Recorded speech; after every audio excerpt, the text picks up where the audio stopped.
So welcome all of you. In this lecture, we are going to practice few questions of income from house property head for CA, CS, CMA, intermediate and IPCC level for November 2020 and onwards. So I have selected these questions from past examination papers, RTPs, mock test papers and our study material. तो मैंने इस तरीके से कुछ questions चुने हैं जिसमें मुझे लगा कि ज़्यादा से ज़्यादा कॉन्सेप्ट्स कवर हो रहे हैं या फिर कुछ स्पेशल पॉइंट है, तो उस हिसाब से मैंने ये क्वेश्चन सिलेक्ट किए हैं. ऑफ कोर्स इन क्वेश्चंस को करने से पहले आपको रिवीजन करना पड़ेगा इनकम फ्रॉम हाउस प्रॉपर्टी का, तो उसके बाद ही आप ये प्रैक्टिस क्वेश्चंस कर पाएंगे. और जिन्होंने रिवीजन नहीं किया है, I have also uploaded one video for revision of income from house property that is around 1 hour और सो. तो आप पहले वो वीडियो देख सकते हैं और फिर उसके बाद you can start revising this concept with me. उसके अलावा ये जो शीट मैंने प्रिपेयर करी है, जो क्वेश्चंस मैंने कंपाइल किए हैं, निकाले हैं, वो हैंडआउट जो है वो डिस्क्रिप्शन में उसका लिंक दिया हुआ है. तो पहले आप उसको डाउनलोड कर लें और एक दूसरे डिवाइस पे उसको ओपन कर लें या प्रिंट आउट निकाल लें, जैसे भी आपकी सुविधा हो. और उसके बाद मेरे साथ साथ वो क्वेश्चंस पढ़ें और सॉल्व करने की कोशिश करें. ठीक है. सो without wasting much time, I think we should start. So let's see the first question. Mrs. Disha Khanna, a resident of India, owns a house property at Bhiwani in Haryana.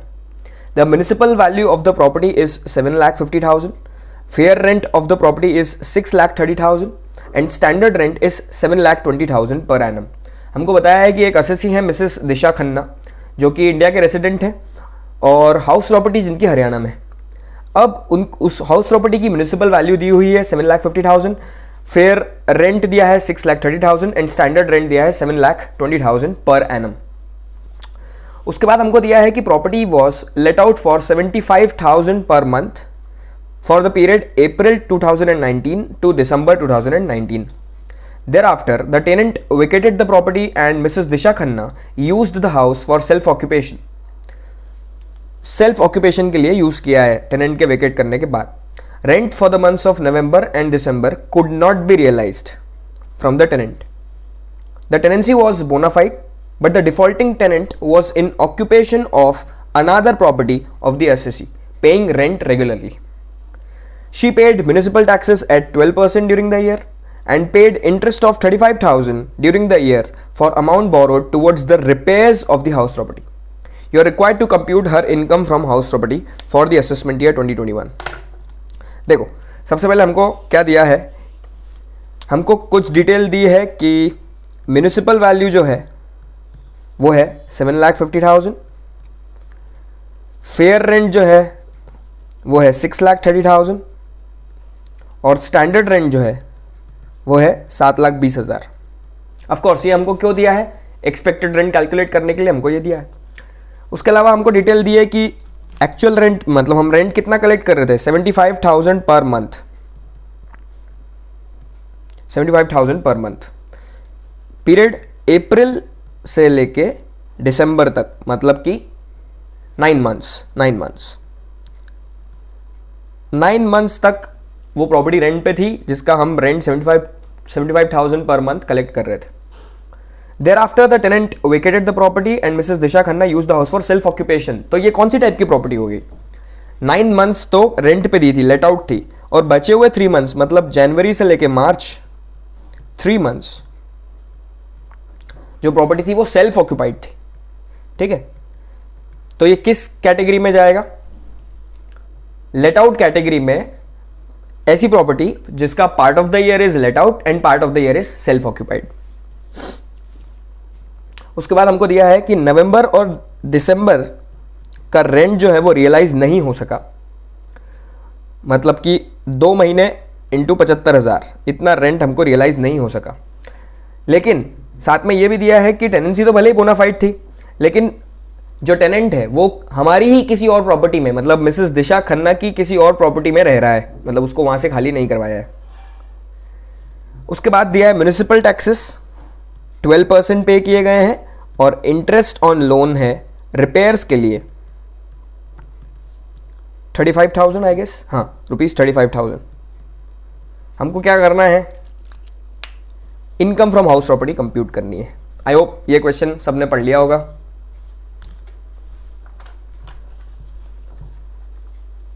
ये मैंने details यहाँ पर note कर दी। तो let's see कि इस question में हम कैसे इनकम फ्रॉम हाउस प्रॉपर्टी निकालेंगे। मैं एक एक जमा के प्रेजेंटेशन पे ज़्यादा फोकस नहीं करूँगा, मेरा फोकस कॉन्सेप्ट पे रहेगा। अगर आपको प्रेजेंटेशन देखना है कि किस तरीके से होता है तो इसी शीट में मैंने क्वेश्चंस के साथ इंस्टीट्यूट का सॉल्यूशन भी वैसे ही पेस्ट कर रखा है। तो you can see how institute has presented the answer and accordingly you can learn. Let's see इस केस में इनकम फ्रॉम हाउस प्रॉपर्टी कैसे निकलेगा। सबसे पहले टाइप ऑफ प्रॉपर्टी क्या है, part of the year let out and part of the year self occupied. जब ऐसा केस होता है, हमारा फॉर्मेट में आपको बता दूं हाउस प्रॉपर्टी इनकम कैलकुलेट करने का। सबसे पहले GAV minus municipal taxes paid by the owner, municipal taxes paid bye owner, तो हमारे पास आ जाता है एनएवी। उसमें से माइनस करते हैं 30% स्टैंडर्ड डिडक्शन और फिर उसके बाद माइनस करते हैं इंटरेस्ट ऑन लोन, तो हमारे पास आ जाता है इनकम फ्रॉम हाउस प्रॉपर्टी। ये सारे कंपोनेंट्स हमने डिटेल में डिस्कस किए थे रिवीजन लेक्चर में, ठीक है। तो इसलिए रिवीजन लेक्चर देखने के बाद या किसी भी तरीके से रिवीजन करने के बाद इट बिकम्स क्वाइट सिंपल कि ये जीएबी वगैरह कैसे निकालनी है। तो part of the year let out और part of the year self occupied हो तो उसकी जीएबी कैसे निकलती है, एक्चुअल रेंट और expected rent whichever is higher. Expected rent calculate करते हैं। एक्सपेक्टेड रेंट मतलब म्युनिसिपल वैल्यू और fair rent whichever is higher, तो 7,50,000 और 6,30,000, जिसमें से ज़्यादा क्या है 7,50,000। और फिर इसके बाद इसको कंपेयर करना है 7,50,000 को स्टैंडर्ड रेंट से, तो 7,50,000 और 7,20,000 विच एवर इज लोअर, तो हमारी एक्सपेक्टेड रेंट क्या आ जाएगा 7,20,000। फिर से म्युनिसिपल वैल्यू और fair rent whichever is higher, 7,50,000 और 6,30,000 में से हायर क्या है 7,50,000, और फिर जो वैल्यू आई वो और standard rent whichever is lower, तो 7,50,000 और 7,20,000 whichever is lower which is 7,20,000 is our expected rent. Actual rent क्या है, तो एक्चुअल रेंट 75,000 इंटू 9 मंथ्स के लिए लेट आउट था, तो 75,000 इंटू 9 6,75,000 माइनस अनरियलाइज्ड रेंट। अच्छा, अनरियलाइज्ड रेंट का डिडक्शन इस केस में मिलेगा क्या? देखो मैंने आपको बताया था अनरियलाइज्ड रेंट का डिडक्शन तभी मिलता है जब 4 कंडीशंस पूरी हो, टेनेंसी बोनाफाइड हो, उसने टेनेंट ने आपकी प्रॉपर्टी वेकेट कर दी हो, आपकी और भी कोई प्रॉपर्टी में अगर टेनेंट स्टे कर रहा था ऑन रेंट तो उसने वो सब प्रॉपर्टीज वेकेट कर दी हो और लीगल प्रोसीडिंग्स इनिशिएट कर दी गई हो। क्वेश्चन में हमको क्या दिया है, क्वेश्चन में हमको दिया है कि the tenancy was bona fide but the defaulting tenant was in occupation of another property of the SSC. मतलब उसको सारी प्रॉपर्टीज में से नहीं निकाला गया है, अभी वो हमारी दूसरी प्रॉपर्टी पे भी रेंट पे रह रहा है, तो फिर क्या अनरियलाइज रेंट का डिडक्शन हमको मिलेगा? नहीं, बिल्कुल भी नहीं मिलेगा। तो अनरियलाइज रेंट का डिडक्शन नहीं मिलेगा, तो एक्चुअल रेंट हमारा हो गया 6,75,000। जीएवी क्या हो गई, एक्चुअल रेंट और expected rent whichever is higher, तो 6,75,000 is actual rent, 7,20,000 is expected rent whichever is higher, that is 7,20,000।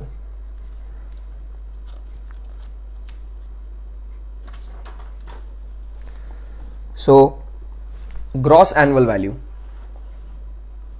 is 7,20,000 minus municipal taxes paid by the owner. इसके बारे में हमको क्या जानकारी दी है, municipal taxes paid by the owner में हमको बोला है कि 12% म्युनिसिपल टैक्सेस पे हुए हैं। कितना? 12%। ये जब भी म्युनिसिपल टैक्सेस परसेंटेज में दिए होते हैं ना, तो ये परसेंटेज किसका निकालना है, म्युनिसिपल वैल्यू का परसेंटेज निकालना है हमको, ठीक है।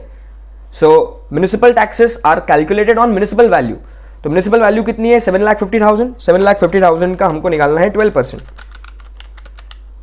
दैट कम्स टू 90,000, 90,000 रुपए।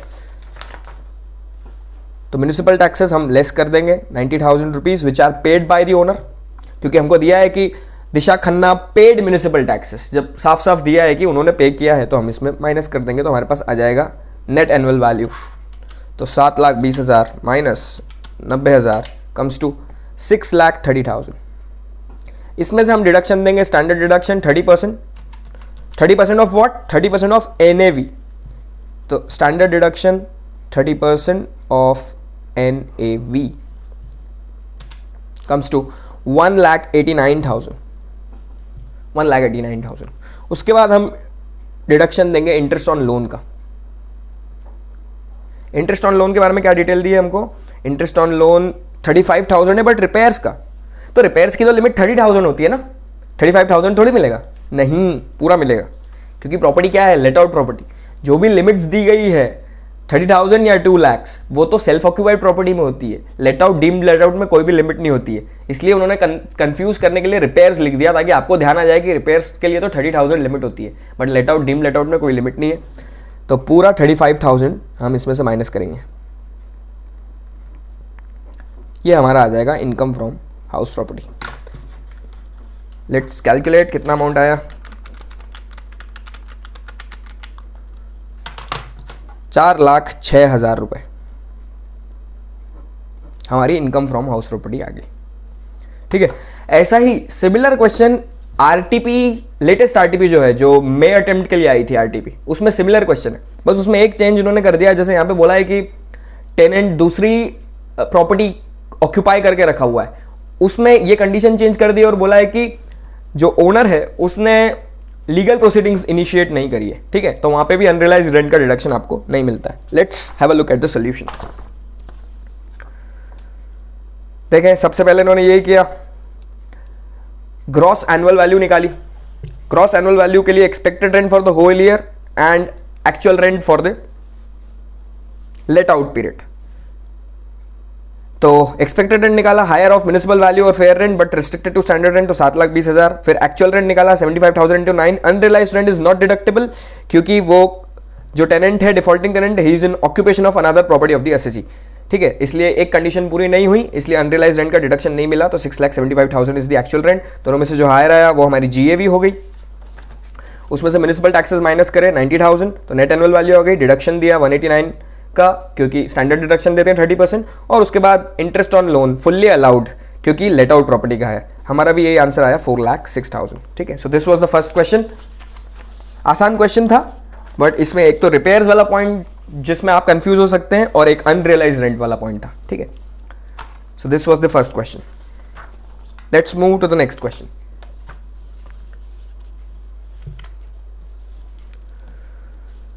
Mister Vihaan is a resident but not ordinarily resident in India. Resident but not ordinarily resident in India. During the assessment year 2021, he furnishes the following information regarding his income expenditure pertaining to his house properties for the previous year 1920. तो mister Vihaan जो है वो RNOR हैं, ठीक है, और वो अपनी कुछ डिटेल्स दे रहे हैं। He owns 2 houses, one in Singapore and the other in Pune. The house in Singapore is let out there at a rent of Singapore dollar 4,000 per month. The entire rent is received in India. The entire rent is received in India. He paid property tax of Singapore dollar 1250 and sewerage tax of Singapore dollar 750 there. और हमको Singapore dollar का value दिया है Indian rupees के terms में। The house in Pune is self occupied. Pune वाला जो house है वो सेल्फ ऑक्यूपाइड है। He had taken a loan of 25 lakhs to construct the house on 1 June 2015 at 12%। Construction के लिए लोन लिया था 1 जून 2015 को 12%। The construction was completed on 31 May 2017 and he occupied the house on 1 June 2017। The entire loan is outstanding as on 31 March 2020। Property tax paid in respect of the second house is rupees 2,800. Compute the income chargeable under the head income from house property in the hands of Mr. Vihan for the assessment year 2021. देखो इस case में हमारे सामने क्या क्या उन्होंने points रखे हैं। तो सबसे पहले बोला है कि 2 घर हैं, एक सिंगापुर में और एक पुणे में। जो मिस्टर विहान है वो RNOR है, resident but not ordinarily resident. फिर हमको बोला है सिंगापुर का जो घर है वो लेट आउट है और पुणे का जो घर है वो सेल्फ ऑक्यूपाइड है। पुणे के घर के बारे में हमको रेंट की डिटेल्स दी है और प्रॉपर्टी टैक्सेस की डिटेल्स दी है। वैसे ही सिंगापुर के घर के बारे में हमको रेंट की डिटेल्स और प्रॉपर्टी टैक्स की डिटेल दी है। वैसे ही पुणे के घर के बारे में हमको इंटरेस्ट ऑन लोन की डिटेल्स दी है।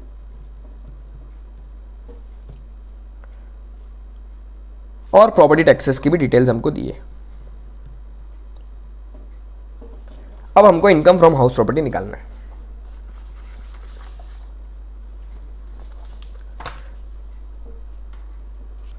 तो सबसे पहले हम बात करते हैं सिंगापुर की प्रॉपर्टी की, जो हाउस सिंगापुर में है उसका। तो पहली बात तो ये आती है कि सिंगापुर की अगर प्रॉपर्टी है तो उसकी इनकम क्या इंडिया में टैक्सेबल होगी, वो भी resident but not ordinarily resident. तो मैं आपको याद दिला दूं, जो रेसिडेंट एंड ऑर्डिनरीली रेसिडेंट होता है ROR, उसकी तो ग्लोबल इनकम टैक्सेबल होती है। तो अगर ROR दिया होता तो हम ये बात सोचते भी नहीं, बट यहां पर resident but not ordinarily resident दिया है। जब ऐसा केस होता है या फिर नॉन रेसिडेंट का केस होता है और हाउस प्रॉपर्टी जो है वो सिचुएटेड आउटसाइड इंडिया, तो वी हैव टू सी कि जो इनकम है वो रिसीव कहां पे हुई है। इस क्वेश्चन में हमको दिया हुआ है कि इनकम कहां रिसीव हुई है, इंडिया में रिसीव हुई है। Income is received in India. So since income is received in India, that is why the income will be taxable in India. क्योंकि कंडीशन क्या है, या तो इनकम अक्रू इंडिया में हो या तो फिर रिसीव इंडिया में हो। तो अक्रू तो बाहर हो रही है बट रिसीव इंडिया में हो रही है, इसलिए RNOR को भी वो इनकम यहां पर टैक्सेबल होगी। इसमें सबसे पहले हमको रेंट की डिटेल दी हुई है, 4000 सिंगापुर डॉलर्स पर मंथ। तो हम कैलकुलेट करते हैं GAV। हमको कुछ भी यहाँ पर डिटेल म्यूनिसिपल टैक्सेस की या फेयर रेंट की, स्टैंडर्ड रेंट की कुछ नहीं दी हुई है। तो जो डिटेल दी है वो एक्चुअल रेंट की है और वो ही हमको यूज करना है for the calculation of GAV। तो GAV आ जाएगी हमारी 4000 Singapore dollar into 12 months into 51 rupees, Indian rupees में ही डायरेक्ट कन्वर्ट कर देते हैं अपन, which comes to 24,48,000 24,48,000 minus municipal taxes paid by the owner. क्या इंफॉर्मेशन दी है म्यूनिसिपल टैक्सेस की कि इसके लिए इन्होंने बाहर सिंगापुर में म्यूनिसिपल टैक्सेस पे किए हैं, प्रॉपर्टी टैक्स 1250 और सेवरेज टैक्स 750। क्या इसका डिडक्शन मिलेगा? हाँ बिल्कुल मिलेगा। ये भी हमने कवर किया था पॉइंट कि municipal taxes, property taxes, sewerage tax, house tax, local tax, किसी भी नाम से उसको बोले वो है वही चीज़। और इंडिया के बाहर भी पेमेंट होता है किसी प्रॉपर्टी से रिलेटेड, जिस प्रॉपर्टी की इनकम हम इंडिया में टैक्स कर रहे हैं, तो फिर आपको डिडक्शन भी मिलेगा। तो टोटल डिडक्शन कितना हो जाएगा? Property tax and sewerage tax दोनों का ही मिलेगा, 1250 और 750, which is 2000 Singapore dollar into 51, क्योंकि पूरे साल का है। और तो और क्या पेड है? हाँ, ही पेड प्रॉपर्टी टैक्स लिखा है क्योंकि हमको पेमेंट बेसिस पर डिडक्शन मिलता है। तो कैलकुलेट कर लेते हैं क्या अमाउंट आता है। 2000 इंटू 51, 1,02,000।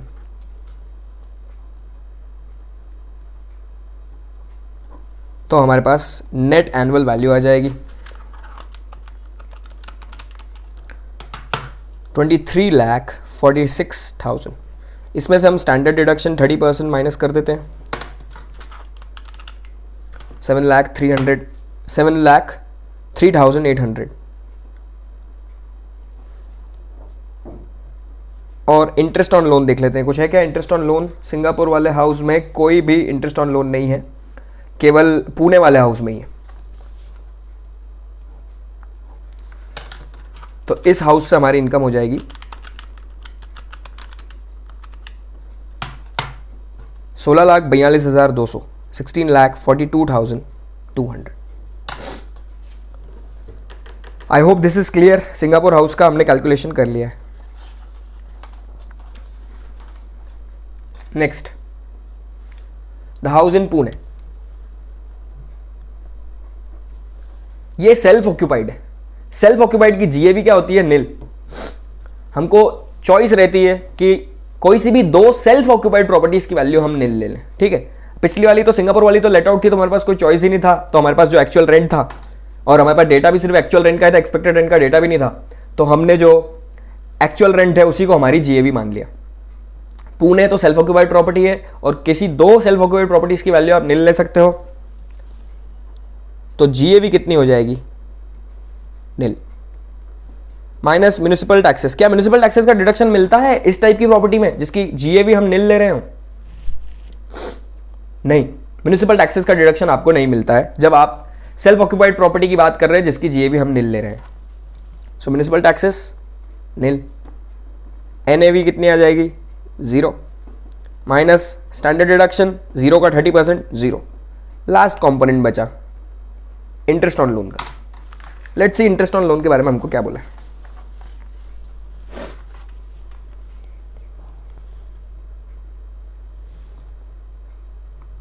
इंटरेस्ट ऑन लोन के बारे में हमको बोला है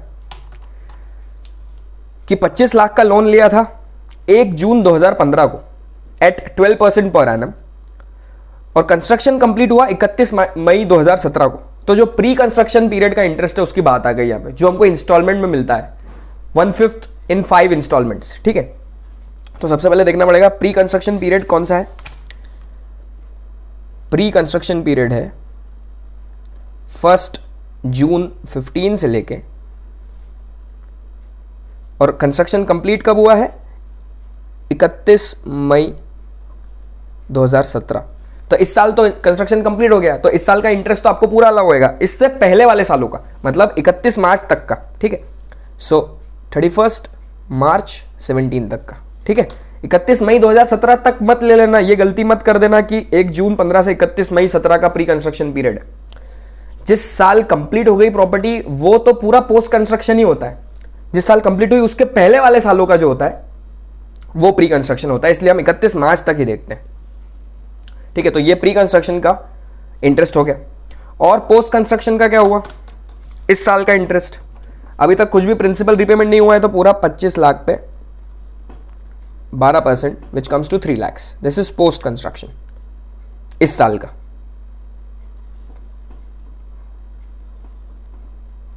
प्री कंस्ट्रक्शन का कितना आएगा, कितने मंथ्स हुए ये, अप्रैल मई छोड़ दें तो 2 साल में 2 महीने घटा के दिस इज 22 मंथ्स, 22 महीने का इंटरेस्ट हमको कैलकुलेट करना है।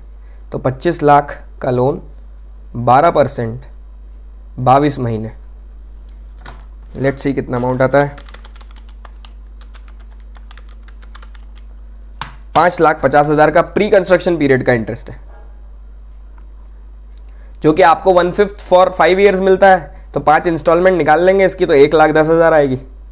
तो 1,10,000 पहले मिला होगा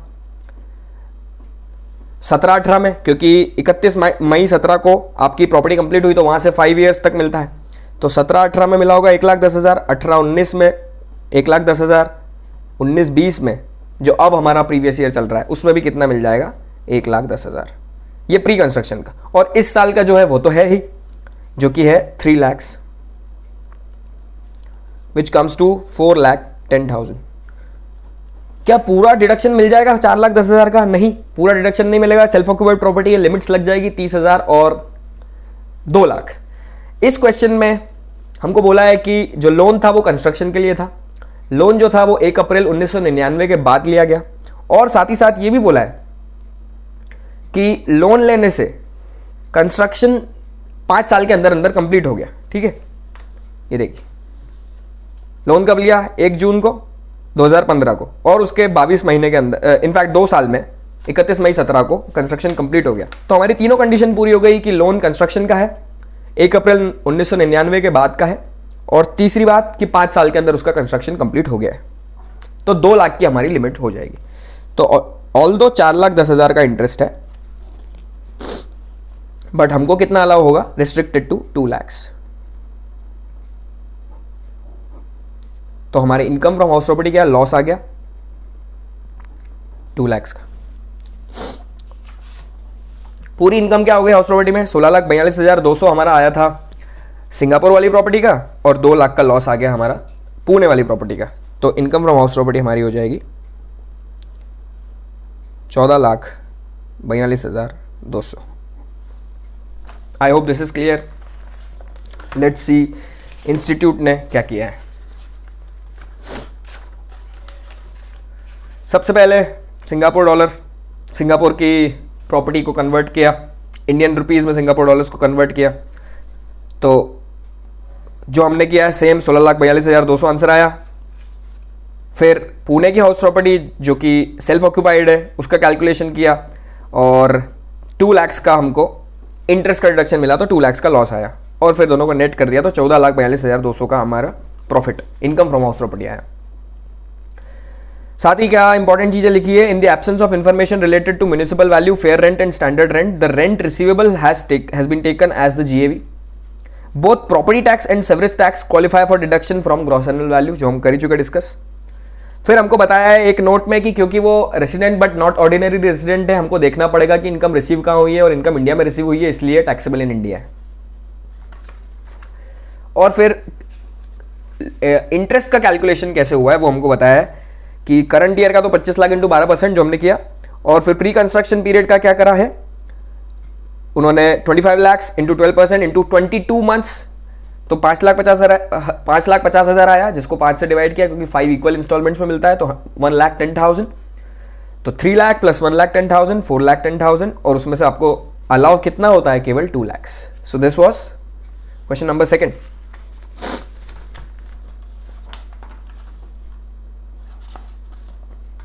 let's move to the next question, question number 3।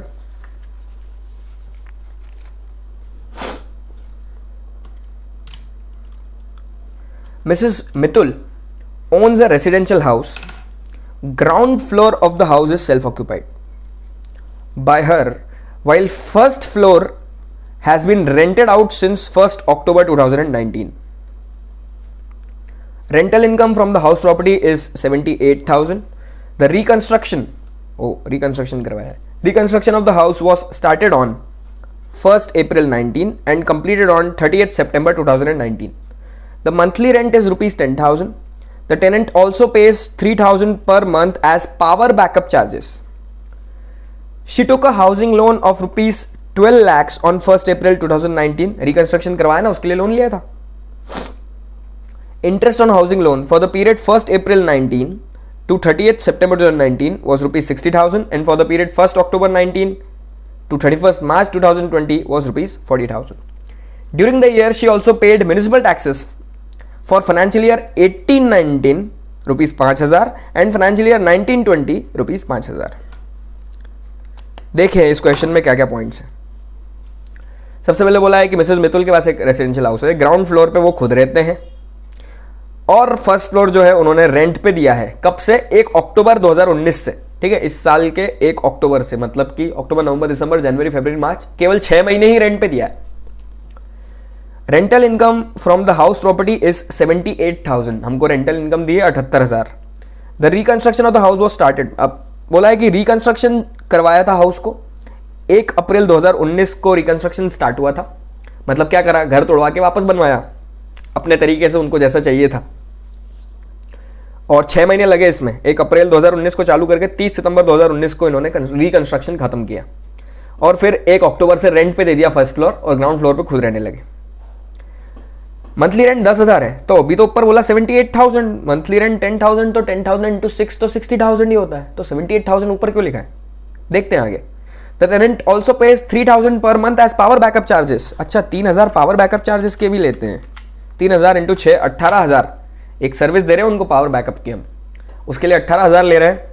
60,000 rent का ले रहे हैं. 60,000 प्लस 18,000 78,000, और 78,000 ही ऊपर दिया है हमको रेंट. अच्छा, ये जो रिकंस्ट्रक्शन करवाया उसके लिए लोन लिया था 12 लाख का 1 अप्रैल 2019 को, और इंटरेस्ट दिया हुआ है कंस्ट्रक्शन कंप्लीट होने तक का, कंफ्यूज करने के लिए 60,000 रुपये, और कंस्ट्रक्शन कंप्लीट होने के बाद के 6 महीने का 40,000 रुपये. बोला है म्यूनिसिपल टैक्सेस भी पे किए हैं. 5,000 तो पिछले साल के पे किए हैं, और 5,000 इस साल के पे किए हैं. देखते हैं इस क्वेश्चन को हम कैसे करते हैं. चलो सबसे पहले लेट आउट पोर्शन की बात करेंगे. So will first see let out portion जो है ना, फर्स्ट फ्लोर. इसकी ग्रॉस एनुअल वैल्यू निकालना है. लेट आउट हाउस है, ठीक है, लेट आउट प्रॉपर्टी है, तो इसकी ग्रॉस एनुअल वैल्यू कैसे निकलती है? एक्चुअल रेंट और expected rent whichever is higher. However expected rent की कुछ हमको जानकारी नहीं दी है, तो फिर जो एक्चुअल रेंट दिया है, जो डेटा दिया है, वही यूज कर पाएंगे. So actual rent will be the gross annual value. अब एक्चुअल रेंट भी 2 टाइप के दिए हैं.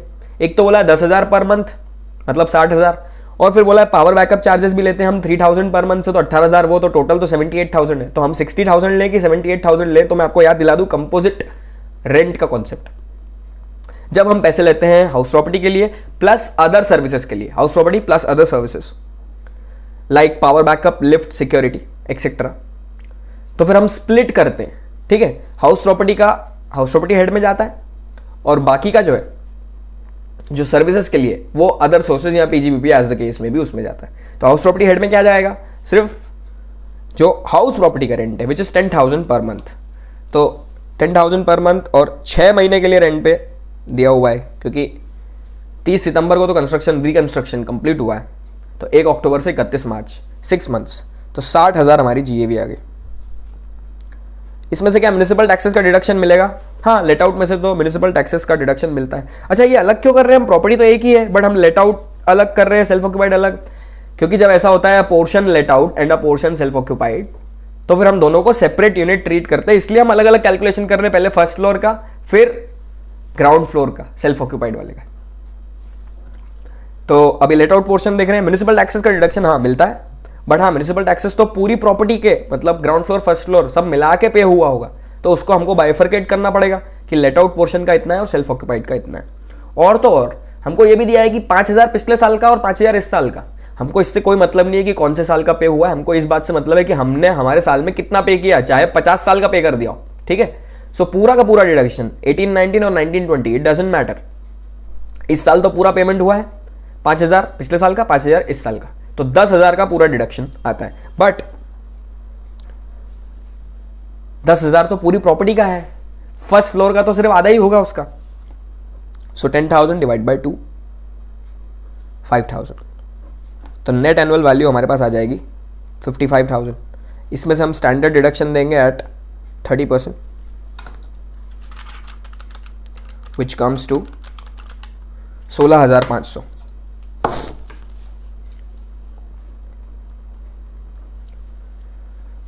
और इंटरेस्ट ऑन लोन के बारे में क्या बोला है? इंटरेस्ट ऑन लोन के बारे में हमको बोला है कि रिकंस्ट्रक्शन कंप्लीट होने तक का 60,000 है और उसके बाद का 40,000 है। ये सिर्फ कंफ्यूज करने के लिए हमको बोला है, ठीक है। ये तो प्री कंस्ट्रक्शन पीरियड का इंटरेस्ट तो तब आता है जब आप प्रॉपर्टी कंस्ट्रक्ट करा रहे हो, और जिस साल कंप्लीट हुई प्रॉपर्टी उसके पहले वाले सालों का। यहां तो कंप्लीट उसी साल हो गई जिस साल चालू हुई रिकंस्ट्रक्शन, तो यहाँ पे ये सब इन्होंने सिर्फ कंफ्यूज करने के लिए दिया है, ताकि आपने अधूरा पढ़ा हो तो आप 1/5 फॉर 5 ईयर्स कर दो और ये सब कर दो। बट यहाँ पे ऐसा कुछ नहीं करना है, क्योंकि जिस साल प्रॉपर्टी चालू हुई रिकंस्ट्रक्ट होना उसी साल रिकंस्ट्रक्ट हो चुकी है, ठीक है। तो पूरा का पूरा मिल जाएगा 60,000 प्लस 40,000 1 लाख। लेकिन 1 लाख तो पूरी प्रॉपर्टी का है, फर्स्ट फ्लोर का तो फिर आधा कर दो, 1 lakh divide by 2 50,000। Income from house property कितनी आ जाएगी लेट आउट पोर्शन की?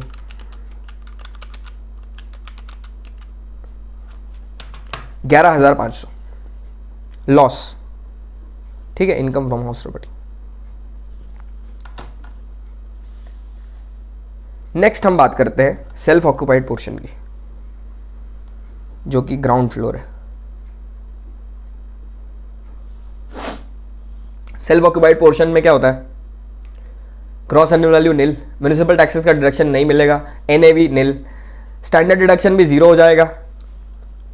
तो लेट स्टार्ट डायरेक्टली एनएवी से, और इसमें स्टैंडर्ड डिडक्शन भी जीरो, केवल इंटरेस्ट ऑन लोन का डिडक्शन मिलेगा। उसमें भी लिमिट आ जाती है 30,000 और 2 लाख, और 2 लाख की लिमिट तो केवल तब मिलेगी जब कंस्ट्रक्शन और परचेस का लोन हो। ये तो रिकंस्ट्रक्शन का है, तो रिकंस्ट्रक्शन, रिपेयर, रिनोवेशन, रिन्यूअल ये जो है इनके लिए तो लिमिट रहती है 30,000, ठीक है। तो 1 लाख का इंटरेस्ट डिवाइडेड बाय 2 कर रहे हैं, क्योंकि 2 यूनिट्स हो गई, फर्स्ट फ्लोर और ग्राउंड फ्लोर, तो ऐसे तो 50,000 का है, बट लिमिट कर दिया 30,000 तक, क्योंकि रिकंस्ट्रक्शन का है। तो इनकम फ्रॉम हाउस प्रॉपर्टी क्या आ गई? इनकम फ्रॉम हाउस प्रॉपर्टी आ गई 30,000 का लॉस, और टोटल देखें तो 11,500 और 30,000 का लॉस, मतलब कि 41,500 का लॉस। लेट अस सी कि इंस्टीट्यूट ने क्या किया है। तो 60,000 का रेंट, 5,000 का municipal tax,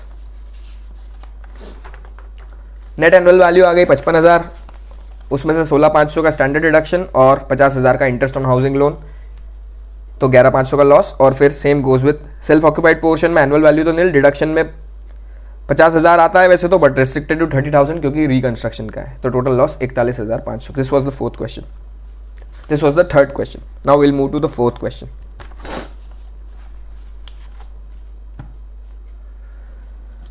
Mr. Jagdish, aged 61 years, has set up his business in Thailand and is residing in Thailand since last 20 years. He owns a house property in Bangkok, half of which is used as his residence and half is given on rent.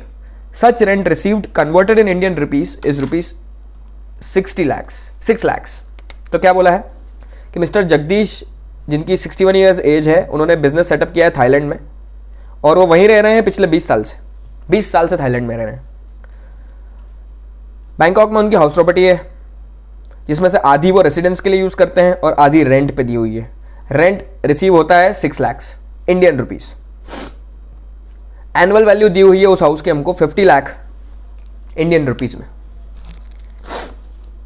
उसके बाद हमको दिया है he purchase the flat in Pune. तो एक तो हो गया थाईलैंड में घर और दूसरा घर हो गया पुणे में. He purchased a flat in Pune during financial year 15-16, which has been given on monthly rent of 27,500 since 1st July 2018. ये रेंटेड प्रॉपर्टी है, ठीक है, रेंटेड 27,500 रेंट पे देगा ही ना बंदा. तो 20 साल से तो थाईलैंड में रह रहा है तो यहाँ की प्रॉपर्टी रेंट पे दे रखी है. The annual property tax of the Pune flat is rupees 40,000 which is paid by mister Jagdish whenever he comes to India. तो म्यूनिसिपल टैक्स जो है, प्रॉपर्टी टैक्स पुणे वाली प्रॉपर्टी का, वो 40,000 रुपए है जो कि मिस्टर जगदीश कब पे करते हैं, जब वो इंडिया आते हैं. अब देखना पड़ेगा हमारे साल में वो इंडिया आए कि नहीं, क्योंकि हमको तो पेमेंट बेसिस पर डिडक्शन मिलता है. Mister Jagdish last visited India in July 2018. हमारा साल है 19-20, मतलब अप्रैल 19 से मार्च 20, और वो आए थे जुलाई 18 में. मतलब पूरे साल में वो एक भी बार इंडिया नहीं आए. मतलब म्यूनिसिपल टैक्सेस तो उन्होंने पे किया ही नहीं. और तो और साल भर इंडिया में नहीं आए, मतलब रेसिडेंशियल स्टेटस भी नॉन रेसिडेंट है. Okay. He has taken a loan from Union Bank of India for purchase of the Pune flat amounting to 15 lakhs. Just a second.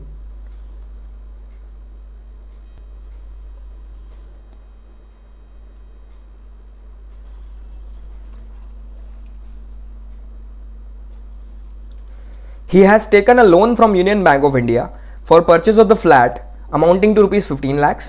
The interest on such loan for financial year 19-20 was 84,000. Interest on loan भी दिया हुआ है. However, interest for March 2020 quarter has not yet been paid. March quarter वाला जो interest है 3 महीने का, वो पे नहीं किया है. He had a house in Jaipur which was sold in May 2015. मई 2015 में एक हाउस बेच दिया जयपुर में जो था. In respect of this house, he received arrears of rent 96,000 in Feb 2020, not taxed earlier. He also derived some other incomes during financial year 19-20, which are as follows: profit from business in Thailand 2,75,000, interest on bonds of a Japanese company 45,000, out of which 50% was received in India. Income from Apple Orchid in Nepal given on contract and the yearly contract fee of rupees 5 lakhs. ठीक है, तो एक और income हुई है जो कि Apple orchid से हुई है जो नेपाल में है, और ईयरली कॉन्ट्रैक्ट फी है 5 lakh rupees for financial year 19-20. और ये this was deposited directly by the contractor in Kathmandu branch of union Bank of India in mister Jagdish bank account maintained with union Bank of India Pune branch. क्या है, ढेर सारी information हो गई. अब हमको इसको इकट्ठा करना पड़ेगा, इतनी सारी इंफॉर्मेशन को. सबसे पहले तो उन्होंने बोला कि इस साल तो भारत आया नहीं है. वो बाहर रहते हैं थाईलैंड में 20 साल से, और जुलाई 2018 को आए थे लास्ट टाइम. मतलब इस पूरे साल एक भी दिन नहीं आया. इसका मतलब नॉन रेसिडेंट है. नॉन रेसिडेंट की कौन सी इनकम टैक्सेबल होती है? जो अक्रू इन इंडिया हुई हो या रिसीव इन इंडिया हुई हो. ठीक है, जो अक्रू इन इंडिया हुई हो या रिसीव इन इंडिया हुई हो. तो हमको देखना पड़ेगा कि कौन सी इनकम इंडिया में टैक्सेबल होगी. या तो अक्रू इंडिया में होनी चाहिए या तो रिसीव इंडिया में होनी चाहिए. लेट्स सी क्या बोला है कि उनकी वहां पर एक प्रॉपर्टी है. ठीक है, कहां पर? बैंकॉक में, और उसकी उन्होंने एनुअल वैल्यू हमको दे रखी है. फिर बोला है कि पुणे में भी एक प्रॉपर्टी है जो कि रेंट पे दे रखी है 27,500 जिसका रेंट आता है महीने का. और उसकी हमको बोला गया है कि प्रॉपर्टी टैक्सेस वो तब पे करते हैं जब वो इंडिया आते हैं. तो इंडिया में तो आए नहीं वो इस साल, तो इस साल के प्रॉपर्टी टैक्सेस पे हुए ही नहीं होंगे. साथ ही साथ हमको बोला है कि इसके लिए उन्होंने कंस्ट्रक्शन का लोन भी लिया था इस पुणे फ्लैट के लिए, पुणे वाली प्रॉपर्टी के लिए 15 लाख का परचेस के लिए, और उसका इंटरेस्ट है 84,000. ठीक है, और फिर बोला है जयपुर में भी एक प्रॉपर्टी थी जो बेच दी. कब बेच दी? 2015 में ही, और उसके रिस्पेक्ट में अब जाके अरियर्स रिसीव हुए हैं रेंट के. और उसके बाद दूसरी हमको इन्फॉर्मेशन दी है। सबसे पहले हम हाउस प्रॉपर्टी की बात करते हैं। देखो ये जो है जगदीश, पहली बात तो ये एक भी दिन भारत में नहीं थे इस साल, इसलिए ये नॉन रेसिडेंट है। नॉन रेसिडेंट है तो सिर्फ वही इनकम टैक्सेबल होगी जो इंडिया में अक्रू या रिसीव हुई है। अब जो प्रॉपर्टी थाईलैंड में है वो तो मतलब अक्रू तो उसकी इनकम बाहर हुई, और ये भी कुछ नहीं दिया हुआ है कि रिसीव्ड इन इंडिया है, ठीक है, तो मानेंगे रिसीव इन इंडिया भी नहीं है, अक्रू भी बाहर रिसीव भी बाहर, तो यहां पर तो टैक्सेबल ही नहीं होगी, ठीक है। तो इससे इनकम क्या हुई इनको, जीरो। अब इसी तरीके के क्वेश्चंस फ्रेम किए जाते हैं एग्जाम में, जहां पे आपके एक से ज्यादा कॉन्सेप्ट एक ही क्वेश्चन में पूछ लिए जाए। रेसिडेंशियल स्टेटस का कॉन्सेप्ट भी पूछ लिया और हाउस प्रॉपर्टी का कॉन्सेप्ट भी पूछ लिया, और अभी तो आगे दूसरी इनकम्स का भी कॉन्सेप्ट पूछ लेंगे, ठीक है। सो थाईलैंड में घर था जो थाईलैंड की प्रॉपर्टी है, वो उसमें अक्रू भी बाहर हुई और रिसीव भी बाहर हुई, क्योंकि हमको ऐसा कुछ नहीं बोला है कि rent was received in India. So Thailand की इनकम हमारी इंक्लूड नहीं होगी, थाईलैंड वाले प्रॉपर्टी की। अब पुणे में जो फ्लैट था उसकी ग्रॉस एनुअल वैल्यू निकालेंगे, तो हमको एक्चुअल रेंट दिया हुआ है विच इज 27,500 फॉर 12 मंथ्स, ठीक है। एक्सपेक्टेड रेंट वगैरह हमको कुछ दिया ही नहीं है, तो इस झंझट में हमको पढ़ना ही नहीं है। एक्चुअल रेंट आ गया 3,30,000, उसमें से माइनस करना है म्यूनिसिपल टैक्सेस, बट बोला म्यूनिसिपल टैक्सेस तो इस साल तो पे ही नहीं हुए, क्योंकि वो इस साल आए नहीं है, और लिखा है कि वो तो जब आते हैं तभी पे करते हैं, तो म्यूनिसिपल टैक्सेस का डिडक्शन नहीं मिलेगा। नेट एनुअल वैल्यू भी हमारी 3,30,000 हो गई। इसमें से स्टैंडर्ड डिडक्शन ले लेते हैं, 3,30,000 इंटू 30% विच कम्स टू 99,000, और इंटरेस्ट भी चल रहा है और लिखा है इंटरेस्ट अमाउंट है 84,000। क्या कोई लिमिट है? लेट आउट में तो कोई लिमिट होती ही नहीं है, तो 84,000 पूरा अलाउ हो जाना चाहिए, बट लिखा है कि मार्च क्वार्टर का जो इंटरेस्ट है वो पे नहीं हुआ है। फर्क नहीं पड़ता है, क्योंकि इंटरेस्ट वाले केस में अक्रूवल कॉन्सेप्ट देखते हैं, ठीक है, अक्रू जितना हुआ है वो मिलता है, पेमेंट सिर्फ म्यूनिसिपल टैक्सेस के केस में देखते हैं, ठीक है। तो पूरा जितना अक्रू हुआ है 84,000 पूरा का पूरा डिडक्शन हमको मिल जाएगा। इनकम फ्रॉम हाउस प्रॉपर्टी आ जाएगी, लेट्स सी कितनी आई, 1,47,000, 1,47,000। एक और इंफॉर्मेशन दी है जयपुर की प्रॉपर्टी के बारे में। जयपुर की प्रॉपर्टी में अरियर्स ऑफ रेंट रिसीव हुए हैं, कितना, 96,000 I guess, yes 96,000। But sir साथ में हमको ये भी दिया है कि वो प्रॉपर्टी तो बेच दी 2015 में, तो प्रीवियस ईयर में तो ओनर ही नहीं थे, तो ओनर नहीं थे तो हाउस प्रॉपर्टी की इनकम अब टैक्सेबल थोड़ी होगी, क्योंकि बेसिक कंडीशन ही है कि हाउस प्रॉपर्टी हो और आप उसके ओनर हो। अब ओनर थोड़ी रहे प्रीवियस ईयर में, यहीं पे तो एक एक्सेप्शन था कि इट डजंट मैटर कि जब आपने अरियर्स रिसीव किए तब आप ओनर थे कि नहीं, ठीक है, this is the exception. Arrears और अनरियलाइज्ड रेंट में एक्सेप्शन होता है, इसलिए भले ही वो irrespective of the fact that whether he is the owner और not in the year in which he subsequently received the arrears and unrealized rent, irrespective of it, it will be taxed in his hands, ठीक है। तो arrears 96,000 minus standard deduction देना ना भूलें 30% से, 96,000 into 30% comes to 28,800।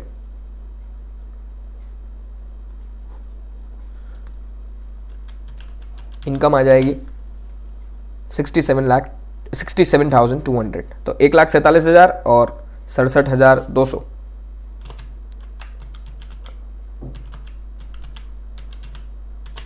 2,14,200। यह house property से related सारी बात होगी। फिर हमको बोला है प्रॉफिट हुआ है बिजनेस इन थाईलैंड, तो अब नॉन रेसिडेंट है तो अक्रू बाहर हुई, रिसीव की कोई बात नहीं बोली है तो रिसीव भी बाहर हुई है, तो ये 2,75,000 इंडिया में टैक्सेबल नहीं होगा। फिर हमको बोला है जापानीज कंपनी के बॉन्ड्स पे इंटरेस्ट, ठीक है, विच इज 45,000, जिसमें से 50% ही इंडिया में रिसीव हुए हैं, तो जितने इंडिया में रिसीव हुए हैं सिर्फ उतने ही टैक्सेबल होंगे, विच इज 22,500। और फिर बोला है कि एप्पल ऑर्किड से इनको कॉन्ट्रैक्ट फी मिली है 5 लाख, जो कि हमारे क्लाइंट ने वहीं डिपॉजिट कर दी काठमांडू ब्रांच में, और हमको यहां पुणे ब्रांच में मिल गई, क्योंकि कहां पे डिपॉजिट हुई है, यूनियन बैंक ऑफ इंडिया, ठीक है। तो वेदर इट इज रिसीव्ड और नॉट इन इंडिया, इसको इंडिया में रिसीव माने की नहीं, क्योंकि उन्होंने तो काठमांडू ब्रांच में जमा कराया, हमको मिला पुणे ब्रांच में। तो इसमें दोनों व्यूज ले सकते हैं और इंस्टीट्यूट ने दोनों व्यूज कंसीडर किए हैं, इसीलिए मैंने ये क्वेश्चन लिया क्योंकि इसमें स्पेशल पॉइंट था। Let's see. तो पहले हाउस प्रॉपर्टी बता दी, बैंकॉक की तो नील कर दिया क्योंकि नॉन रेसिडेंट है और रिसीव्ड इन इंडिया नहीं है।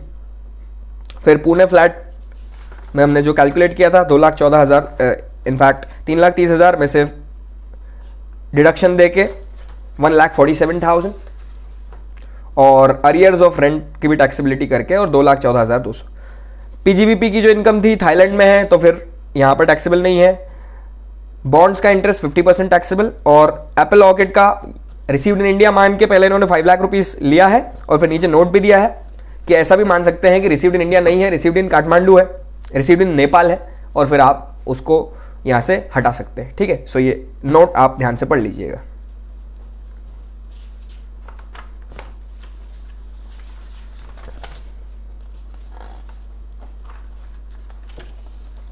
नेक्स्ट क्वेश्चन,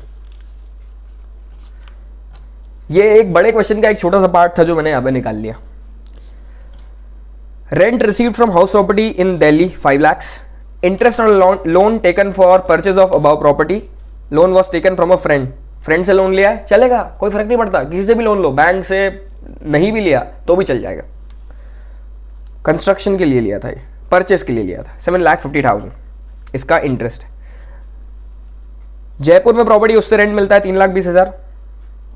तो एक प्रॉपर्टी दिल्ली में है, एक प्रॉपर्टी जयपुर में है, दोनों रेंटेड है। नेक्स्ट देखते हैं, interest on loan taken for house property in Mumbai. अच्छा, मुंबई में भी हाउस प्रॉपर्टी है विच इज सेल्फ ऑक्यूपाइड, ये सेल्फ ऑक्यूपाइड है। ओके, इस पे भी लोन चल रहा है जिसका इंटरेस्ट है 1,57,000। Loan was taken from PNB on 1 जनवरी 1999, 1 अप्रैल 1999 के पहले का है। ठीक है, तो इसकी लिमिट 30,000 हो जाएगी, 2 लाख की नहीं मिलेगी, कंडीशन पूरी नहीं हुई।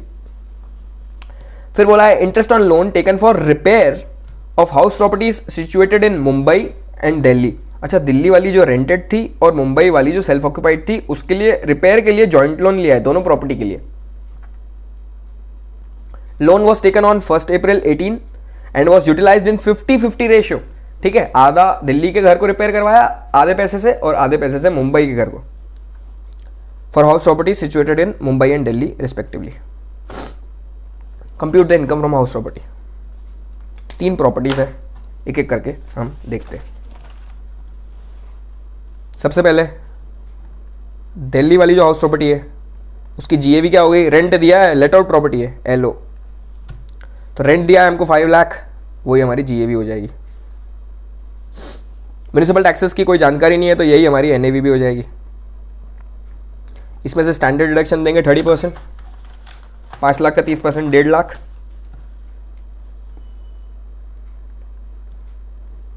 और इंटरेस्ट में बोला है सेकंड पॉइंट में कि फ्रेंड से जो लोन लिया था उसका इंटरेस्ट है 7,50,000, तो 7,50,000 हम लेस कर देंगे। फ्रेंड से है तो क्या हो गया, कोई फर्क नहीं पड़ता। और दूसरा ये रिपेयर्स का भी लोन है। ठीक है, तो 1,50,000 था दिल्ली और मुंबई के लिए, आधा आधा, तो 1,50,000 का इंटरेस्ट था, तो 1,50,000 का आधा मतलब 75,000। कोई लिमिट तो नहीं होती है लेट आउट में, नहीं कोई लिमिट नहीं होती है, चाहे रिपेयर के लिए हो, चाहे कंस्ट्रक्शन के लिए हो, चाहे किसी भी पर्पज से हो, पूरा इंटरेस्ट अलाउ होता है। Let's see, 5 lakh minus 1,50,000 minus 7,50,000 minus 75,000, फिर से लॉस 4,75,000 का लॉस। ये था दिल्ली की लेट आउट प्रॉपर्टी का। नेक्स्ट जयपुर। ठीक है, नेक्स्ट हमको दिया है rent received from house property in Jaipur, और कुछ इसकी डिटेल नहीं दी हुई है, यहीं पे कर देते हैं। GAV इसकी आ जाएगी जितना रेंट मिला 3,20,000, और कुछ डिटेल नहीं है, स्टैंडर्ड डिडक्शन देना ना भूलें 30%। 3,20,000 का 30% 96,000, तो इनकम कितनी हो जाएगी 2,24,000। ये था जयपुर। अब बात आती है मुंबई। सेल्फ ऑक्यूपाइड प्रॉपर्टी है तो ग्रॉस एनुअल वैल्यू निल, म्यूनिसिपल टैक्सेस का रिडक्शन नहीं मिलता है, कोई जानकारी भी नहीं दी है, वैसे भी देते भी तो कोई काम की नहीं थी। एनएवी नील, स्टैंडर्ड डिडक्शन 0 हो जाएगा। इंटरेस्ट, रिपेयर्स का लोन था और इनफैक्ट पहले तो लोन कंस्ट्रक्शन के लिए लिया था जिसका इंटरेस्ट 1,57,000 है, और इंटरेस्ट भी है, इंटरेस्ट ऑन रिपेयर वाला लोन भी है 75,000, 1.5 लाख का आधा, क्योंकि दिल्ली और मुंबई 50-50 रेशो में यूज कर रहे हैं। तो कितना टोटल इंटरेस्ट, तो देखो 1,57,000 तो कंस्ट्रक्शन वाला और 75,000 रिपेयर वाला। कुछ लिमिट होती है क्या? तो जब 1 अप्रैल 1999 के पहले की प्रॉपर्टी हो तब लिमिट 30,000 ही हुआ करती थी, ठीक है, इन एग्रीगेट। वो तो सिर्फ जब ये कंडीशन पूरी हो जाए कि लोन बाद का हो 1 अप्रैल 1999 के और कंस्ट्रक्शन के लिए हो तो लिमिट 2 लाख बढ़ती थी, ठीक है। अदरवाइज 30,000 ही एग्रीगेट लिमिट थी। तो ये 1,57,000 और 75,000 ये टोटल मिला के भी केवल 30,000 का ही डिडक्शन हमको मिलेगा। तो इनकम फ्रॉम हाउस प्रॉपर्टी यहां पर भी लॉस आ गया 30,000 का, ठीक है। फिर से बता देता हूं ये वाला पार्ट कि लोन जो कंस्ट्रक्शन का लिया था वो कब लिया था? 1 अप्रैल 1999 के पहले। 1 अप्रैल 1999 के पहले जो प्रोविजन था वो यही था कि 30,000 आपकी लिमिट है। वो तो बाद में उन्होंने ये प्रोविजन इंट्रोड्यूस किया कि 2 लाख की लिमिट कर देंगे अगर परचेज और कंस्ट्रक्शन के लिए आपने लोन लिया है और 1 अप्रैल 1999 के बाद लिया है और 5 साल में परचेज और कंस्ट्रक्शन पूरा हो गया। तो उसके पहले तो 30,000 ही थी, और 30,000 फिर आपने कितने किसी भी पर्पज से लिया हो, purchase, construction, renewal, repair, reconstruction, सबके लिए टोटल मिला के 30,000, इसलिए यहां पर 30,000 का डिडक्शन हमको मिलेगा। इनकम फ्रॉम हाउस प्रॉपर्टी क्या हो गई? 4,75,000 का लॉस, 2,24,000 का इनकम और 30,000 का लॉस। इसको नेट कर देंगे तो हमारी इनकम फ्रॉम हाउस प्रॉपर्टी आ जाएगी। Next question,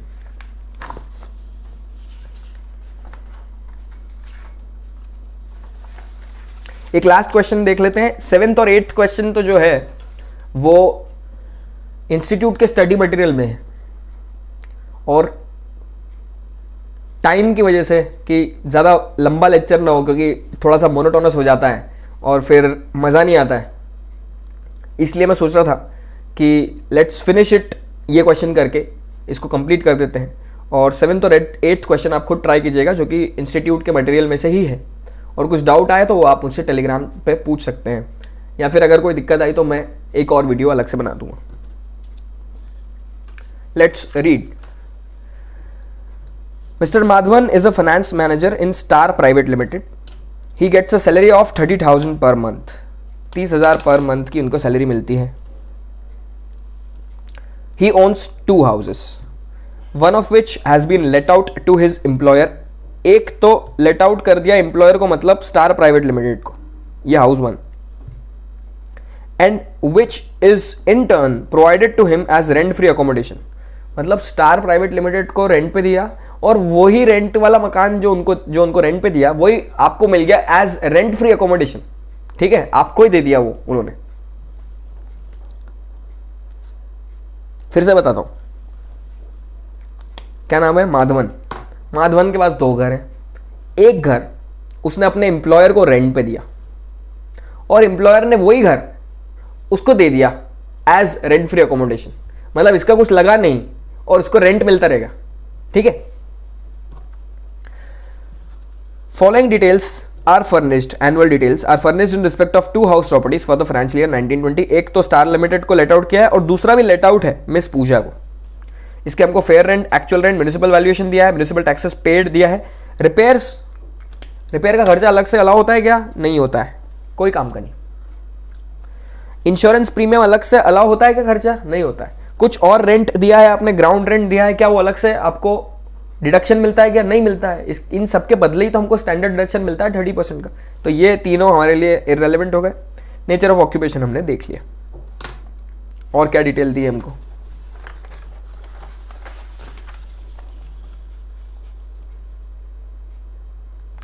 ₹17,000 were paid as interest on loan taken by mortgaging house 1 for construction of house 2। House 1 को मॉर्गेज किया और हाउस 2 के कंस्ट्रक्शन के लिए लोन लिया। तो लोन किसके लिए लिया है? हाउस 2 के लिए है, हाउस 2 के लिए। तो ये इंटरेस्ट किसके लिए है? हाउस 2 के लिए, ठीक है। तो ये किस हाउस के लिए है? जो लेट आउट टू मिस पूजा है उसके लिए ये 17,000 का लोन है, हाउस 2 के लिए इंटरेस्ट है।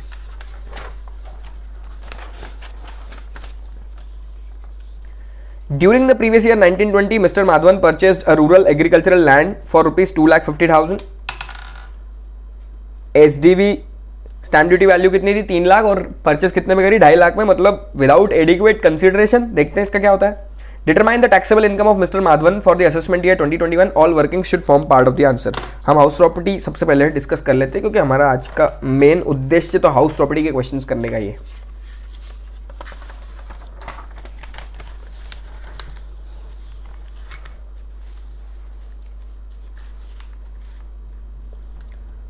हाउस 1 एंड हाउस 2, ये भी लेट आउट है और ये भी लेट आउट है।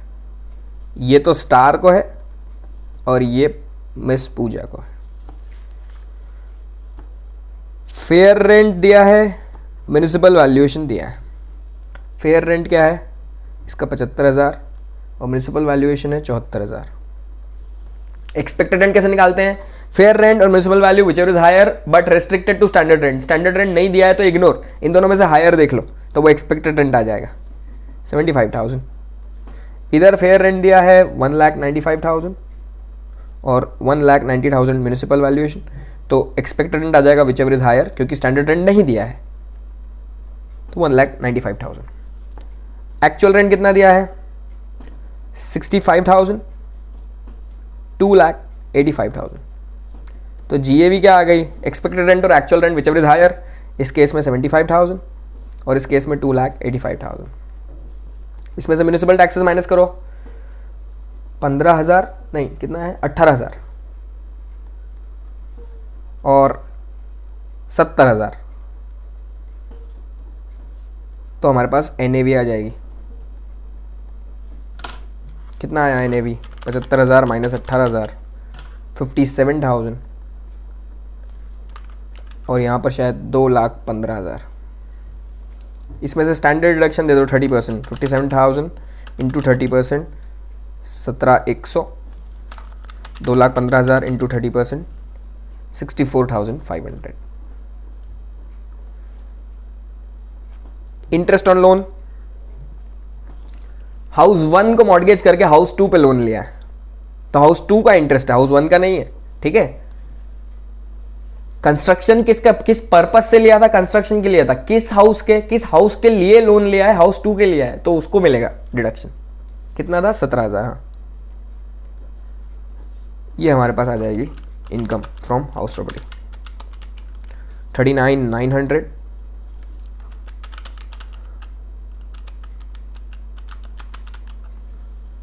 133,500, दोनों का टोटल कर देते हैं 173,400। देख लें इसको एक बार।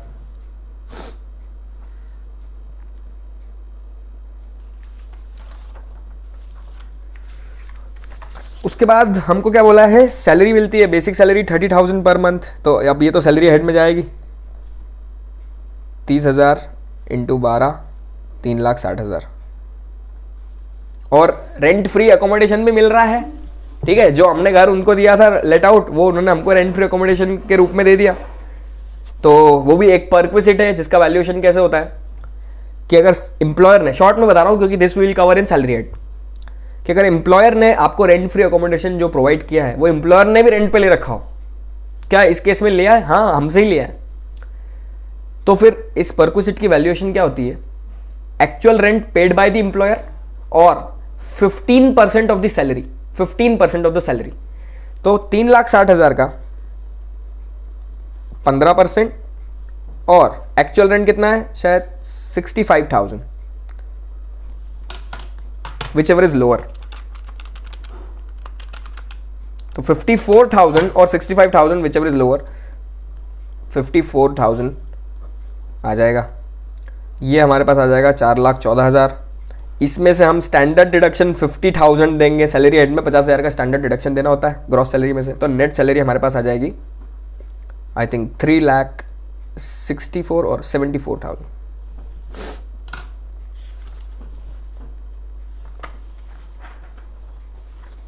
इनफैक्ट 364,000 आएगी क्योंकि 50,000 का डिडक्शन मिला है। ये हमारी इनकम फ्रॉम सैलरी आ गई। और एक आखिरी चीज उन्होंने हमको बोली है कि रूरल एग्रीकल्चरल लैंड है जिसकी स्टैम्प ड्यूटी वैल्यू 3 लाख है बट आपको 2,50,000 में मिल गई, ठीक है, तो इनएडिक्वेट कंसिडरेशन था, तो क्या टैक्स लगेगा इस पे? अदर सोर्सेज में ये प्रोविजन है 56(2)(10) का, लेकिन वो हमेशा कैपिटल एसेट पे ही लगता है, ठीक है। ये भी मैं शॉर्ट में बता रहा हूं क्योंकि this is covered in capital gains head. तो ये जो 56(2)(10) है वो कैपिटल एसेट पे ही लगता है। रूरल एग्रीकल्चरल लैंड जो होती है वो कैपिटल एसेट नहीं होती, तो 56(2)(10) रूरल एग्रीकल्चरल लैंड पे नहीं लगता, इसलिए ये कोई गिफ्ट नहीं है, ठीक है। तो ये इनएडिक्वेट कंसिडरेशन से भी परचेस किया है तो भी इसमें कोई टैक्स नहीं लगेगा, तो इनकम फ्रॉम अदर सोर्सेस 0 ही आएगा, ठीक है। Let's see the solution. पहले इन्होंने सैलरी निकाल दिया 3,60,000, 54,000 रेंट फ्री अकोमोडेशन और डिडक्शन देके 3,64,000, ये करा हमने। हाउस 1 और हाउस 2 का जैसे हमने कैलकुलेशन किया वैसा ही है पूरा, और income from other sources nil है। क्यों? क्योंकि it is not a capital asset. उसके अलावा expenditure on repairs, insurance premium on building and ground rent are not allowable under income from house property, ठीक है। तो दिस वॉज क्वेश्चन नंबर 6। चलो question 7 भी देख ही लेते हैं शॉर्ट में, जल्दी जल्दी। Ganesh has a property whose municipal valuation is 2,50,000 per annum, fair rent is 2 lakh per annum, standard rent is 2,10,000। सबसे पहले एक्सपेक्टेड रेंट निकाल लो। एक्सपेक्टेड रेंट क्या होता है? म्युनिसिपल वैल्यू और fair rent whichever is higher, तो 2.5 लाख और 2 लाख हायर में से 2.5 lakh, but restricted to standard rent that is 2,10,000, तो expected rent is 2,10,000। The property was let out for rent of 20,000 per month, however the tenant vacated the property on 31 January 2020, मतलब 10 महीने बाद उसने छोड़ दिया। Part of the year let out and part of the year vacant, ठीक है। तो actual rent कितना आ रहा है इसमें? 10 महीने का 20,000 रुपए से 2 lakhs। क्या कोई अनरियलाइज रेंट तो नहीं है? However the tenant vacated the property, ठीक है। अनरियलाइज रेंट वॉज 20,000, अच्छा 20,000 का अनरियलाइज रेंट है, and all conditions prescribed by rule 4 are satisfied, तो मतलब डिडक्शन मिलेगा क्योंकि सारी कंडीशन सेटिस्फाई है। तो एक्चुअल रेंट हो गया 1,80,000। Actual rent is lower than expected rent, किस रीजन से ये देखते हैं। क्या वैकेंसी के कारण? अगर वैकेंसी नहीं होती, अगर वैकेंसी नहीं होती और पूरे 12 महीने रेंटेड होता तो हमको 20,000 पर मंथ के हिसाब से 2 महीने का और रेंट मिलता, मतलब 40,000 रुपए। तो 1,80,000 प्लस 40,000 2,20,000। उस केस में एक्सपेक्टेड रेंट से ज्यादा हो जाता एक्चुअल रेंट। इसका मतलब यही है कि एक्चुअल रेंट एक्सपेक्टेड रेंट से कम है ड्यू टू वैकेंसी, ठीक है, ड्यू टू वैकेंसी। और जब ऐसा होता है ना तो जीएवी होता है आपका एक्चुअल रेंट। इसका मतलब 1,80,000 जो है वो मेरी जीएवी है, ठीक है। 1,80,000 इज माई जीएवी। उसके बाद बोला है कि म्युनिसिपल टैक्सेस 8% है म्युनिसिपल वैल्यूएशन के, तो 8% म्युनिसिपल वैल्यूएशन के, म्युनिसिपल वैल्यूएशन कितना दिया हुआ है? 2,50,000। 2,50,000 का 8% आएगा 20,000, यस 20,000 का डिडक्शन ले लो, 1,60,000 माइनस स्टैंडर्ड डिडक्शन कर दो 30% से 48,000। कुछ इंटरेस्ट ऑन लोन है क्या? हाँ दिया, इंटरेस्ट ऑन बोरोड कैपिटल 65,000, पूरा अलाउ हो जाएगा क्योंकि लेट आउट प्रॉपर्टी है।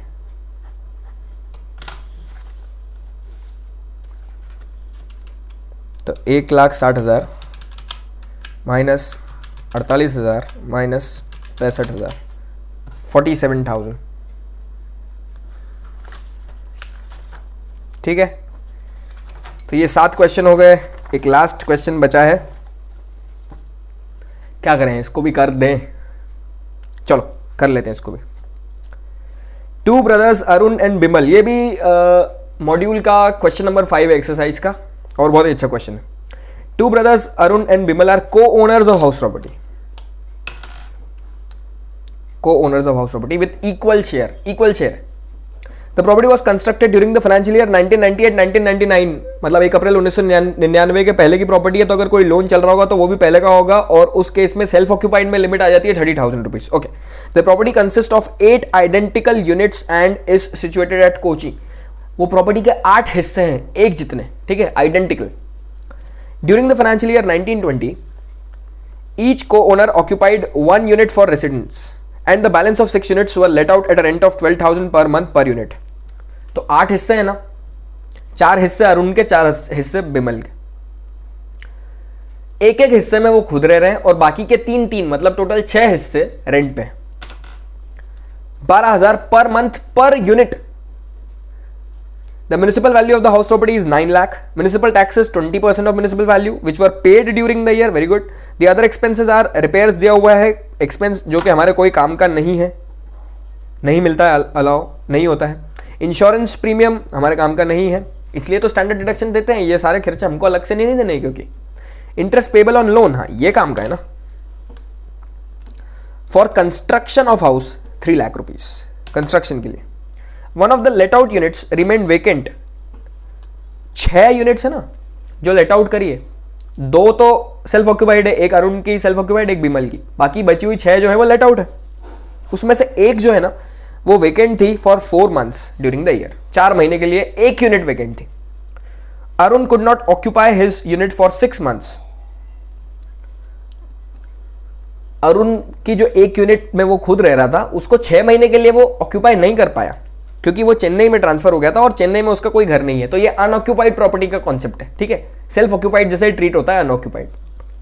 The other income of Arun and Bimal are 2,90,000 and 1,80,000। Okay, compute the income under income from house property and total income of 2 brothers. तो सबसे पहले को ओनर वाले केस में क्या करते हैं, जब प्रॉपर्टी लेट आउट होती है तो सिंपल करते हैं कि अलग अलग मत करो, एक ही मान के और आप इनकम निकाल दो और बाद में उनके रिस्पेक्टिव शेयर्स में उसको बांट दो, ठीक है। इसी में से पढ़ते हैं, सबसे पहले लेट आउट वाले बात करते हैं, ठीक है। तो इन्होंने एक वर्किंग नोट बताया है लेट आउट पोर्शन के लिए। ग्रॉस एनुअल वैल्यू कैसे निकाली उन्होंने, 9 लाख म्युनिसिपल वैल्यूएशन दिया हुआ है, ठीक है। म्युनिसिपल वैल्यू क्या दी है, 9 लाख 8 यूनिट्स के लिए, बट हमको 6 यूनिट्स है ना लेट आउट, तो हमको अपोर्शन करना पड़ेगा, ठीक है। हर चीज को हमको अपोर्शन करना पड़ेगा 6/8 और 2/8 या फिर 1/8 में। लेट आउट पोर्शन जो है वो 6/8 है, मतलब 3/4 मतलब 75%। तो म्युनिसिपल वैल्यू 9 लाख का 75% 6,75,000। एक्चुअल रेंट क्या है, 12,000 रुपए 6 यूनिट 12 महीने, 12,000 × 12 × 6 8,64,000, ठीक है। सबका एक साथ ले रहे हैं, अरुण और बिमल का अलग मत करना, यहां पर गलती हो जाएगी, क्योंकि नहीं तो कंफ्यूज हो जाओगे कि जो प्रॉपर्टी 4 महीने के लिए वेकेंट थी वो अरुण की थी कि बिमल की थी, वो थोड़ी हमको बता के रखा है, ठीक है। और बता के रखा भी होता तो हमको कैलकुलेशन अलग अलग नहीं करना है। लेट आउट प्रॉपर्टी में एक्सप्रेसिवली बोला है कि पहले तो उसको एक ही मान के कि एक ही ओनर की है और नॉर्मली इनकम कैलकुलेट करो और आखिरी में 50-50% बांटो। यही कॉन्सेप्ट की वैसे ही क्वेश्चन मैंने यहां पे लिया है। तो 8,64,000 जो है वो एक्चुअल रेंट है, लेकिन अनरियलाइज्ड रेंट नहीं, जो वेकेंट रह गया तो वेकेंसी अलाउंस हमको मिलेगा, ठीक है। वेकेंट प्रॉपर्टी थी 4 महीने के लिए, एक प्रॉपर्टी 4 महीने 12,000 पर मंथ, तो 48,000 वेकेंसी अलाउंस, ठीक है। तो 864 माइनस 48,000 8,16,000। एक्सपेक्टेड रेंट कैलकुलेट करने के लिए फेयर रेंट और स्टैंडर्ड रेंट कुछ नहीं दिया है, इसलिए हमने म्युनिसिपल वैल्यू लिया। I am going a little fast because of the time constant. तो म्युनिसिपल वैल्यू को ही एक्सपेक्टेड रेंट मान लिया और एक्चुअल रेंट हमने कैलकुलेट कर लिया कि कितना मिला है हमको। इनमें से जो भी higher which is 8,16,000, municipal taxes minus करेंगे 1,80,000 का 75%। क्यों? क्योंकि लेट आउट पोर्शन 75% है, 6 यूनिट्स 8 में से, ठीक है। ये 180 कैसे आया, 9 लाख म्युनिसिपल वैल्यू है, उसका 20% पे किया है, ठीक है, तो 1,80,000। नेट एनुअल वैल्यू आ गई, उसमें से डिडक्शन दे दिया, स्टैंडर्ड डिडक्शन। और इंटरेस्ट ऑन लोन 3 लाख था, 3 लाख का 75% निकालेंगे विच कम्स टू 2,25,000 और उस 2,25,000 का हम डिडक्शन दे देंगे, पूरा अलाउ हो जाएगा क्योंकि लेट आउट में तो कोई लिमिट होती ही नहीं है। तो हमारी इनकम आ जाएगी और उसको 50-50 बांट देंगे। सेल्फ ऑक्यूपाइड में क्या है, सेल्फ ऑक्यूपाइड में अलग अलग निकाल लो, ग्रॉस एनुअल वैल्यू तो जीरो ही होगी और म्यूनिसिपल टैक्सेस का डिडक्शन मिलता नहीं है, NAV जीरो हो जाएगी, स्टैंडर्ड डिडक्शन जीरो हो जाएगा, बाकी बचा इंटरेस्ट जिसमें 2,25,000 तो लेट आउट में आ चुका है, बचा 75,000 में से 37,500 अरुण का और 37,500 बीमल का, आधा आधा। बट लोन जो है वो 1 अप्रैल 1999 के पहले का है, सेल्फ ऑक्यूपाइड प्रॉपर्टी में 30,000 की लिमिट आ जाती है ऐसे केस में, तो फिर दोनों को डिडक्शन कितना मिलेगा, 30,000 का, उसके अलावा कुछ है ही नहीं। तो ये सेल्फ ऑक्यूपाइड प्रॉपर्टी का केस, एनुअल वैल्यू नील, स्टैंडर्ड डिडक्शन जीरो हो जाएगा और इंटरेस्ट कितना लेंगे, 37,500 दोनों का हो रहा है, बट दोनों को ही रेस्ट्रिक्ट कर देंगे 30,000 की, ठीक है। और फिर लेट आउट पोर्शन का जैसे हमने निकाला उसमें से इनकम ऐड करके और टोटल इनकम इनकी निकाल लेंगे, अदर इनकम भी ऐड करके, ठीक है। तो क्रक्स था इस क्वेश्चन का ये कि जो लेट आउट प्रॉपर्टी है उसमें अलग अलग मत करो कैलकुलेशन अरुण और बीमल का, साथ में ही पूरी प्रॉपर्टी का कर दो और आखिरी में जो इनकम आए उसको बांट देना 50-50%, ठीक है। ऑल दो सेल्फ ऑक्यूपाइड पोर्शन का है तो दोनों का अलग अलग कैलकुलेट कर लो। कारण ये है कि दोनों की जो लिमिट्स है वो दोनों को पूरी मिलती है, ठीक है। 2 लाख दोनों को मिलेगी, 30,000 दोनों को मिलेगी, वो प्रॉपर्टी वाइज नहीं है, वो असेसी वाइज होती है, ठीक है। So this was the revision, this was the practice of income from house property. आखिरी के जो 2 क्वेश्चन है वो थोड़ी क्विकली किए क्योंकि जितना लंबा वीडियो हो जाता है उतना ही हमको देखने का मन कम होता है, ठीक है। तो कोशिश करी कि कवर कर लूँ ज़्यादा से ज़्यादा, और इसलिए आखिरी के 2 क्वेश्चन थोड़े क्विकली करें, वो स्टडी मटेरियल के भी हैं और आप उसको उसमें से भी देख सकते हैं। उसके अलावा just revise the house property head, do these questions and do all the other questions of study material जो कि इलस्ट्रेशन और एक्सरसाइज में है, and you will be done with this head. So let us and this and अगली बार कोई दूसरे head के साथ या कोई दूसरे टॉपिक के साथ मिलते हैं। Thank you.